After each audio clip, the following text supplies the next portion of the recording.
Breast cancer ladies के अंदर एक बहुत कॉमन कैंसर है। पहले ये माना जाता था कि ये ब्रेस्ट कैंसर ओल्ड एज में होता है, यानी कि बुढ़ापे में होता है, पर आजकल ब्रेस्ट कैंसर यंग एज में भी देखा जा रहा है। अगर मैं अमेरिका की बात करूं तो अमेरिका में हर 100 में से 8 लेडी को ब्रेस्ट कैंसर होता है। ये भी देखा गया है कि ब्रेस्ट कैंसर शहरों में ज़्यादा देखा गया है गाँवों के मुकाबले, क्योंकि गांव के अंदर अभी भी लेडी दूध पिलाती हैं बच्चों को, होने वाले बच्चे ज़्यादा होते हैं। शहरों में ऐसा नहीं है। हमारे कंट्री के अंदर ब्रेस्ट कैंसर से मरने वाली महिलाओं की संख्या ज़्यादा है। कारण इसका यह है कि लेट डायग्नोसिस का होना, प्रॉपर ट्रीटमेंट का ना मिल पाना, ये कुछ मेन कारण है जिसकी वजह से ब्रेस्ट कैंसर में मोर्टेलिटी हमारे कंट्री में ज़्यादा है। अगर ब्रेस्ट कैंसर अर्ली स्टेज में डायग्नोस होता है तो उसका अच्छा इलाज है और मोर्टेलिटी कम है।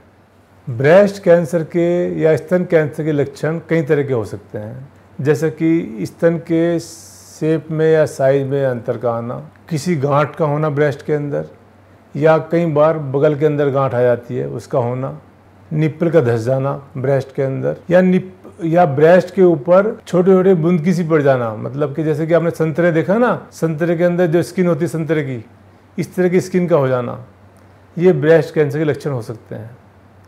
ब्रेस्ट में होने वाली जो कोई भी गांठ, चाहे वो दर्द करती हो या नहीं करती हो, वो ब्रेस्ट कैंसर का निशानी हो सकती है। अगर आपको ये लक्षण दिखाई देते हैं या महसूस करते हैं आप इनको, तो डॉक्टर से मिलना चाहिए आप। और अगर डॉक्टर बोलता है कि भाई आप जांच कराओ इसकी, बिना उसके मैं नहीं बोल सकता आपको, तो आपको जांच करानी चाहिए।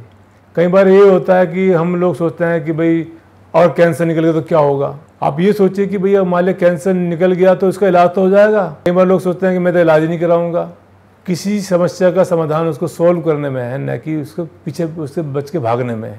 तो अगर डॉक्टर कहता है कि एफएनसी या बायोप्सी करानी है तो आप उसको कराइए। बहुत से लोग मेरे पास आते हैं और कहते हैं कि डॉक्टर साहब हमने पेट स्कैन करा लिया, सीटी स्कैन करा लिया, अब बायोप्सी क्यों करना चाहते हो, आप एफएनसी क्यों करना चाहते हो। तो इसका जवाब मैं ऐसे देता हूँ।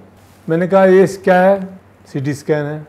ये क्या है, पानी की बोतल है भाई, इसमें क्या भरा हुआ है, पानी भरा हुआ है। तो मैं ये कहता हूँ कि भाई ये आपका एक्सपीरियंस है, आपने बचपन से देखा है पानी के अंदर, बोतल के अंदर पानी होगा। ये मेरा एक्सपीरियंस है, क्योंकि मैं 10 साल से 15 साल से देख रहा हूँ कि इसमें सीटी स्कैन में गांठ दिखाई दे रही है यहाँ पे, तो कैंसर है। अच्छा आप ये बताइए कि इसमें आप बोल सकते हैं 100% पानी है, आप नहीं बोल सकते 100% पानी है इसके अंदर।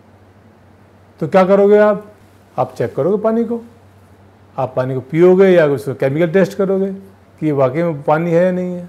इसी तरीके से जो गांठ मुझे दिखाई दे रही है सीटी स्कैन के अंदर, वो वाकई में कैंसर वाली गांठ है या नहीं है, इसको मुझे टेस्ट करना पड़ेगा, यानी उसमें सैंपल निकालना पड़ेगा मुझे। मैं तभी बता सकता हूँ कि ये कैंसर वाली गांठ है या वैसी गांठ है। ये टीबी भी तो हो सकता है। इसीलिए हम कहते हैं कि भाई कैंसर को डायग्नोस करना, उसके लिए एफएनसी करना या बायोप्सी करना बहुत ज़रूरी है, क्योंकि आप 100% नहीं बोल सकते इमेज के बेस पे कि भाई ये कैंसर है।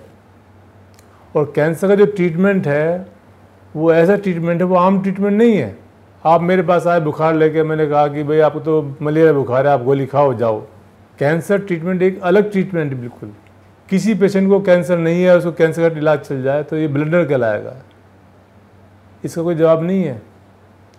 इसीलिए कैंसर के इलाज से पहले कैंसर का 100% डायग्नोसिस ज़रूरी है। इसका एक एग्जाम्पल और देता हूँ मैं आपको।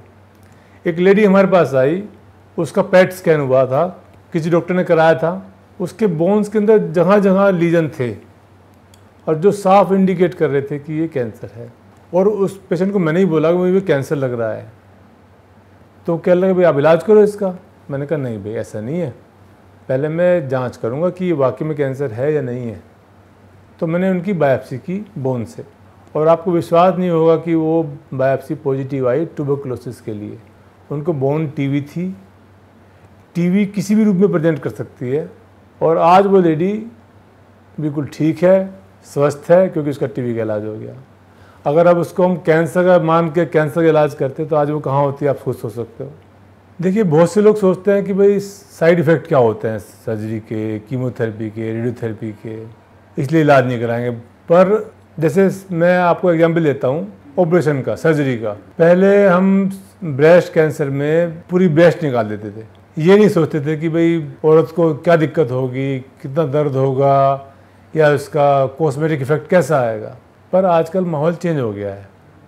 आजकल फोकस इस पर है कि जो मरीज़ की क्वालिटी ऑफ लाइफ है वो भी अच्छी होनी चाहिए। तो पहले तो केवल फोकस था कि बस क्योर होना चाहिए कैंसर, पर आजकल फोकस इस पर भी हो गया है कि क्योर के साथ साथ क्वालिटी ऑफ लाइफ भी होनी चाहिए। एक फीमेल के लिए एक ब्रेस्ट की बहुत बड़ी चीज़ होती है। ब्रेस्ट, उसका शेप, साइज एक एडुकेट होना चाहिए जिससे कि वो अपनी सोसाइटी में ढंग से बात कर सके। क्योंकि बहुत से लोग कैंसर के इलाज के बाद सोसाइटी से कट ऑफ हो जाते हैं। उन्हें लगता है कि भाई मैं बाहर निकलूँगी तो कैसे निकलूँगी, मैं कैसे दिखाई दूँगी मैं। पर आजकल इसका भी ख्याल रखा जा रहा है। आजकल ब्रेस्ट कंजर्वेटिव सर्जरी कर रहे हैं हम आजकल लोग, कि जिसमें ब्रेस्ट को बचाया जा सकता है, या ऐसे केस जिसके अंदर ब्रेस्ट को हम निकाल देते हैं पूरा, उसके बाद भी ब्रेस्ट का हम रिकन्स्ट्रक्ट कर सकते हैं, मतलब दोबारा बना सकते हैं ब्रेस्ट को। या आजकल आर्टिफिशियल इम्प्लांट भी आने लगे हैं जो हम ब्रेस्ट के अंदर लगा सकते हैं, जिससे कि वही साइज शेप दिखाई दे जो एक फीमेल चाहती है। या आजकल ऐसी ब्रा आ गई हैं जिसके अंदर इम्प्लांट रख सकते हैं और जो आदमी पहन के उसको शेप लगेगा तो उसको कोई हेजिटेशन नहीं होगा सोसाइटी में जाने में, या बाहर गैदरिंग हो रही है कहीं पे या फंक्शन हो रहे हैं कहीं पे। तो आजकल वो समस्या बहुत कम हो गई है। तो इस चीज़ से घबराने की जो कोई ज़रूरत नहीं है। आजकल इन समस्या का समाधान भी है। जैसे कि एक हमारे जो कैंसर का ट्रीटमेंट रेडियोथेरेपी से भी होता है। पहले हम रेडियोथेरेपी से बहुत बड़ा पार्ट ट्रीट करते थे, उसमें साइड इफ़ेक्ट भी आते थे। पर आजकल ऐसी मशीन आ गई हैं जो कि केवल फोकस करती हैं उसी एरिया में जहाँ पे हमें रेडियोथेरेपी देनी होती है, तो उसके साइड इफ़ेक्ट भी बहुत कम हो गए हैं आजकल जो कीमोथेरेपी हम यूज़ करते हैं, हार्मोन थेरेपी यूज़ करते हैं, उनका साइड इफ़ेक्ट कम से कम होता जा रहा है। क्योंकि आजकल हम टारगेट स्पेसिफिक मेडिसिन यूज़ कर रहे हैं जिससे कि साइड इफ़ेक्ट कम से कम हो, लॉन्ग टर्म कॉम्प्लिकेशन कम से कम हो। तो कहने का मतलब यह है कि जो ट्रीटमेंट है वो डे बाय डे इम्प्रूव हो रहा है, साइड इफ़ेक्ट कम से कम होते जा रहे हैं, और क्वालिटी ऑफ लाइफ का आजकल मेन ध्यान दिया जा रहा है कि इलाज के बाद मरीज़ सोसाइटी में वही स्थान ले सके जो कि उसका पहले था। बहुत से लोग मेरे से पूछते हैं कि डॉक्टर साहब सर्जरी तो हो गई, आप कीमोथेरेपी या रेडियोथेरेपी क्यों करना चाहते हो, सर्जन ने तो निकाल ही दिया सब कुछ। हाँ, ये बात ज़रूर है कि सर्जन ने पूरा निकाल दिया, जो सर्जन को आंखों से दिखाई दिया वो निकाल दिया उसने। क्या आप जानते हैं माइक्रोस्कोप क्या होता है? माइक्रोस्कोप ऐसी इंस्ट्रूमेंट है जिससे जो चीज़ हम आंखों से नहीं देख सकते उससे देखते हैं। मतलब कि हमारी आंखों से परे भी कोई चीज़ है, जो चीज़ हम आंखों से नहीं देख सकते वो हम माइक्रोस्कोप से देखते हैं।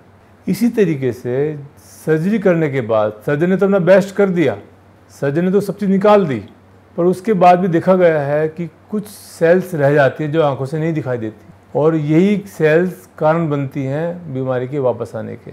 हम कीमोथेरेपी से, रेडियोथेरेपी से उन सेल्स को मारने का काम करते हैं जिससे कि बीमारी वापस ना आए।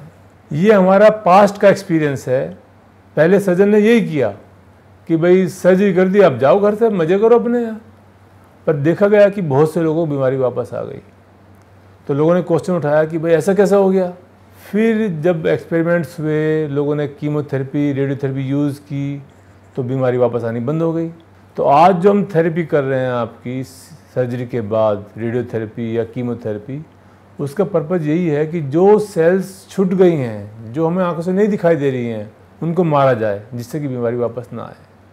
तो इसीलिए हम सर्जरी के बाद कीमोथेरेपी और रेडियोथेरेपी करते हैं कि जिससे बीमारी वापस ना आए। बहुत से लोग पूछते हैं कि कैंसर हेरिडिटरी है क्या? हेरिडिटरी का मतलब है कि अनुवांशिक तो नहीं है। ये हर कैंसर अनुवांशिक नहीं होता, पर ब्रेस्ट कैंसर में कुछ परसेंटेज केसेस अनुवांशिक हो सकते हैं, 4 to 5%। इसके पीछे भी एक इंटरेस्टिंग कहानी है। वेस्टर्न कंट्रीज के अंदर देखा गया कि कुछ खास जाति के लोगों में ब्रेस्ट कैंसर ज़्यादा पाया जाता है। वेस्टर्न कंट्री के अंदर बड़ा मेटिकुलसली वे रिकॉर्ड करते हैं हर पेशेंट का डाटा होता है उनके पास। तो उन्होंने पूरा स्टडी किया कि भाई इस पॉपुलेशन में ये ब्रेस्ट कैंसर कॉमन क्यों है, और जब देखा उन्होंने कि इसकी बहन को भी है या उनकी माता जी को भी है या मौसी को भी है, तो उन्होंने सबका डेटा एनालिसिस किया कि भाई इसमें कैंसर इन सब में क्यों है, ऐसा कि सबको कैंसर क्यों है। फिर मालूम पड़ा रिसर्च के बाद कि कुछ जीन हैं जो अगर उनमें कुछ अल्ट्रेशन हो जाए तो वो कैंसर के लिए रिस्पॉन्सिबल देखी गई, और वो जीन का अल्ट्रेशन सब पेशेंट्स के अंदर कॉमन था। तभी माना गया है कि ये जो जीन है इनके अंदर अगर म्यूटेशन हो जाए या चेंज आ जाए तो ये कैंसर प्रोड्यूस कर सकती है। उसका जो जीन वो मालूम की गई उनका नाम है BRCA1 BRCA2। अगर इन जीन्स के अंदर म्यूटेशन हो जाता है तो कैंसर होने की संभावना बहुत ज़्यादा हो जाती है। अब ये जीन में जो अल्ट्रेशन होता है ये बेसिकली या तो वो आनुवांशिक हो रहा है, मतलब कि पहली जनरेशन से आ रहा है, या उस मरीज के अंदर नया बना है वो जीन, वो अल्ट्रेशन जो हुआ है। तो इसके फ़ायदे बहुत सारे हैं। जैसे कि अगर मान लिया मैं पूछता हूँ कि फैमिली हिस्ट्री है क्या नहीं है, पेशेंट ने मेरे से बोला कि मेरी मदर को कैंसर था, तो उसमें हम टेस्ट करते हैं कि BRCA1 BRCA2 उस पेशेंट में है या नहीं है। अगर BRCA1 BRCA2 कैंसर में पॉजिटिव मिलता है इसका मतलब ये आनुवांशिक है, तो मदर में भी रहा होगा। अगर हम मान लिया वो लेडी है जिसको ब्रेस्ट कैंसर हुआ और इसके अंदर ये जीन के अंदर चेंज आया, हो सकता है ये चेंज उनकी संतान के अंदर चला जाए, तो हम ये कहते हैं कि भाई आपकी जो लड़कियां हैं उसमें भी आप टेस्ट कराओ कि ये जो जीन है जो आपके अंदर चेंज आया है जीन के अंदर वो आपकी लड़कियों के अंदर तो नहीं है। तो ऐसे हम मालूम कर सकते हैं कि आपकी जो जनरेशन है, नई जनरेशन जो है उसके अंदर एक कैंसर आने की संभावना कितनी है।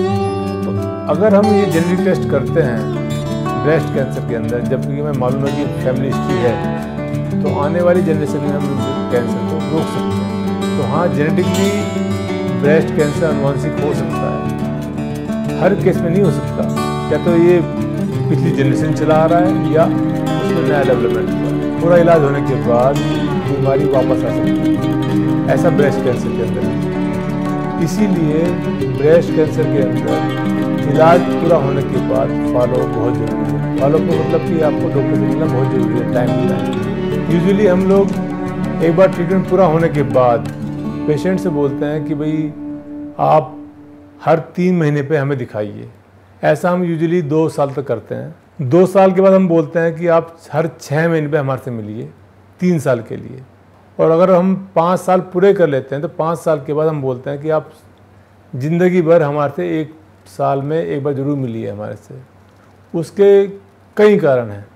एक कारण तो ये है कि भाई किसी मरीज़ को या किसी भी पेशेंट को कोई ट्रीटमेंट की वजह से कोई कॉम्प्लिकेशन होती है बाद में या साइड इफ़ेक्ट होते हैं, वो हम देख सकते हैं। दूसरा ये है कि बीमारी वापस आ रही है या नहीं आ रही है, वो देख सकते हैं।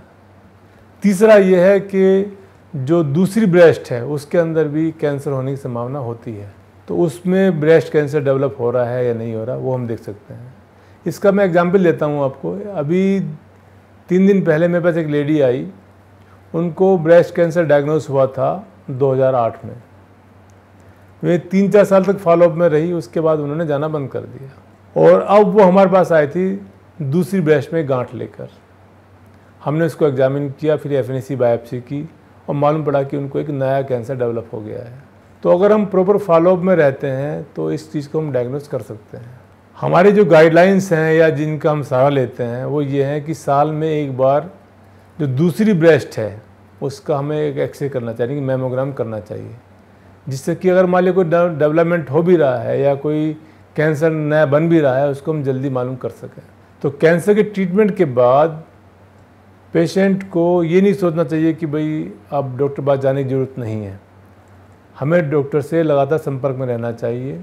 जो डॉक्टर इन्वेस्टिगेशन के लिए बोलता है उसको करना चाहिए, जिससे कि हमारी लाइफ अच्छी रह सके, सिम्टम फ्री रहे और फ्यूचर में अगर कोई कैंसर डेवलप होता है तो उसका इलाज अच्छी तरह से हो सके।